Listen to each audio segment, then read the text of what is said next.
Bom dia, irmãos, amigos, sejam todos bem-vindos a mais uma leitura do nosso alimento diário. Chegamos na segunda semana e a leitura de hoje tem como tema a missão de Cristo é nossa missão. Então, eu também posso repetir esse título, a missão de Cristo é nossa missão. A leitura de hoje, que devemos tomar com oração, o versículo de hoje está em Mateus capítulo 13, versículo 3, 4 e 8. E a leitura de hoje começa assim. A mensagem dessa semana é intitulada O Sinal do Final dos Tempos. Nela discorremos sobre o fato de Jesus vir à Terra com a missão de semear vida no coração das pessoas para gerar a edificação da igreja. Queria só atualizar cada um de nós. Nós estamos desfrutando do livro de Mateus. Essa série então virá ao fim. Você pode assistir aqui nesse canal da Igreja em Camaçari. E são várias mensagens, vários irmãos compartilhando. E até aqui o Senhor tem nos abençoado e tem nos dado a sua palavra. Graças ao Senhor, o Senhor tem nos alimentado. Então, esse livro de Mateus, ele nos ajudou muito com respeito à edificação da casa de Deus. O Senhor deseja ter a sua casa edificada. E esperamos que também o Senhor possa gerar esse desejo de edificar em nosso coração. Que você também tenha esse desejo. O que Deus quer é o que nós queremos. Não é simplesmente o que eu quero, mas é o que Deus quer. Essa basicamente é a leitura de hoje, nos encoraja muito. Nela discorreremos sobre o fato de Jesus vir à Terra com a missão de semear vida no coração das pessoas para gerar e edificar a igreja. Seu foco estava totalmente posto na vontade do Pai, que consiste em preparar a noiva para seu filho. Por isso, ele conta com os trabalhadores da última hora, que são as pessoas humildes, como o jumentinho que ele usou para entrar em Jerusalém. Portanto, não devemos perder tempo correndo atrás de nossos próprios sonhos, mas seguir o exemplo do Senhor Jesus e sacrificar aquilo que julgamos importante em pró da concretização da vontade de Deus. Ó Senhor Jesus, Senhor, me torna disposto. Nós devemos ter essa oração. Ainda tem muitas coisas que nos atraem, irmãos. Ainda tem muitas coisas que ainda roubam o nosso coração, o nosso tempo. E nos tira daquilo que realmente importa, que é a vontade de Deus. Quando Deus está alegre, porque estamos realizando a sua vontade, nós também ficamos alegres. A alegria de Deus se torna nossa alegria. Puxa, imagine quando uma pessoa, um nosso amigo está alegre, e de fato nós temos uma amizade com aquela pessoa, e aquela pessoa realiza seu sonho e fica alegre. E aí nós também nos alegramos com ela. Agora imagine Deus feliz conosco, porque estamos realizando a sua vontade.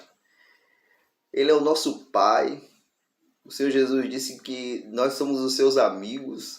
Agora imagine ele alegre e essa alegria sendo transferida para nós. Essa é a verdadeira alegria. É a alegria cheia de glória, cheia de glória. Aleluia.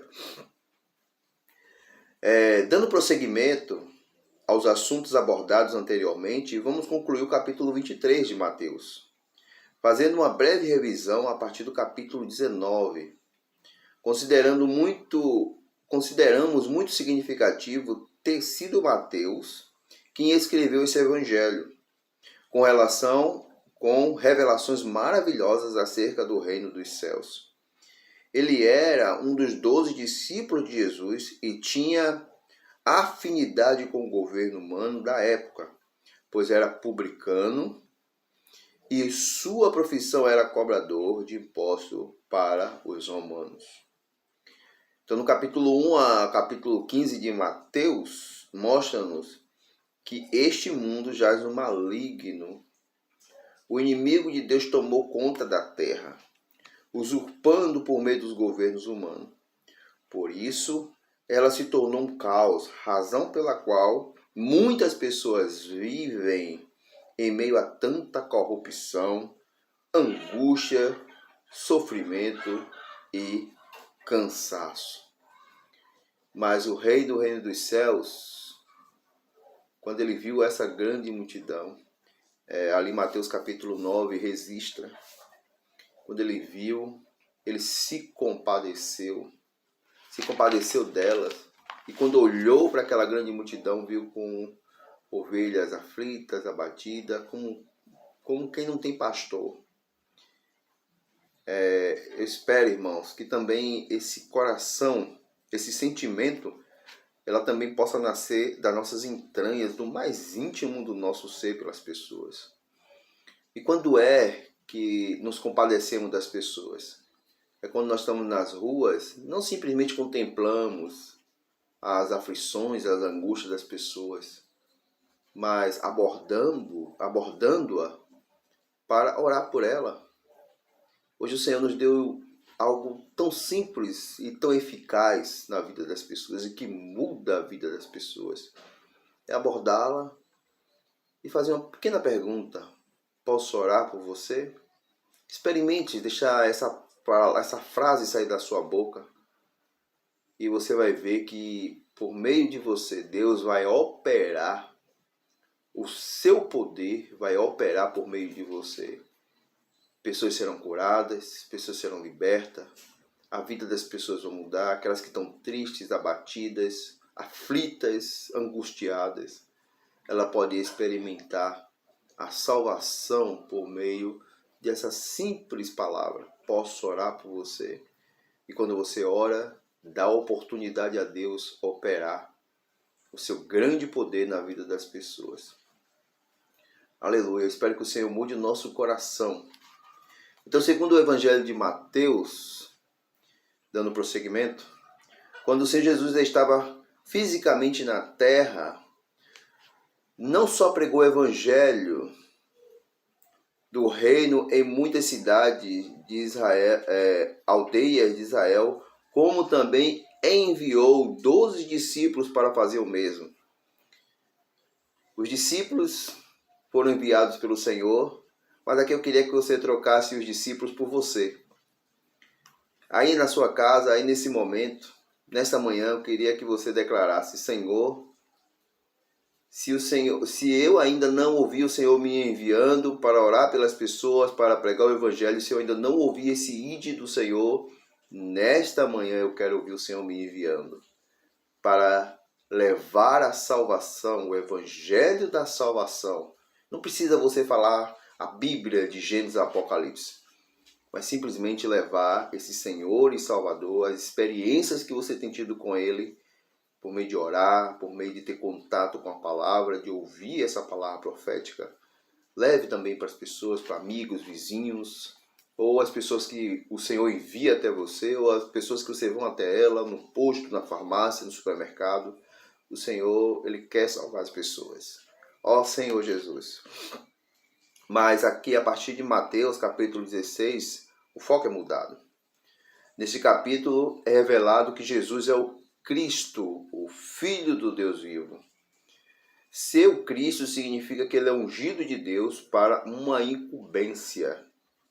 Ele veio com a missão específica de plantar a semente da vida, a semente do reino no coração das pessoas, a fim de gerar e edificar a igreja. Para isso, Jesus não realizou um grande movimento religioso, mas escolheu cada um de nós. Aleluia! Portanto, essa é também nossa missão, o trabalho que fazemos hoje. A igreja não é uma entidade religiosa, antes ela é orgânica e viva. A igreja, composta de muitos membros unidos com foco em sua edificação. Quando a igreja estiver edificada, a porta do Hades não prevalecerá contra ela. Percebe, irmãos, que a leitura de hoje está voltada para você? Está voltada para as pessoas? Qual o interesse de Deus? O interesse de Deus é as pessoas. O Senhor não, o desejo de Deus não é que as pessoas padecessem eternamente, fosse para o Hades, não, para o lago de fogo. Não, esse não é o desejo do coração de Deus. O lago de fogo foi feito para Satanás e seus anjos, para os anjos caídos, para os demônios, mas não foi feito para você. Então você que está ouvindo essa palavra, se você ainda não se voltou ao Senhor, você tem amigo ainda que não recebeu esse evangelho, eu oro ao Senhor e peço que você seja diligente em orar por ele, em pregar o evangelho, para que o Senhor mude a história dele. Então o desejo de Deus é ter uma edificação. E você, eu e você somos esse material para a edificação da casa de Deus. Então, dando prosseguimento aqui no capítulo 18, Jesus levou os 3 discípulos ao Monte da Transfiguração para revelar-lhe como ele era. Quando veio em carne, Jesus não tinha formosura e nenhuma beleza havia que agradasse aos homens, como está em Isaías capítulo 53. A prova disso é que, embora tivesse cerca de 30 anos de idade, mas quem olhava para ele dizia assim, tem 50. Né, o Senhor, é aquilo que Paulo falou, né? O Senhor gastou e se deixou gastar pela vontade do Pai. Ele não fez a sua própria vontade, mas todo o preço que ele pagou em sua vida humana foi pela vontade do Pai. Então, aos 3 discípulos, porém, ele revelou sua glória e poder. E é dessa forma que voltará na manifestação do seu reino.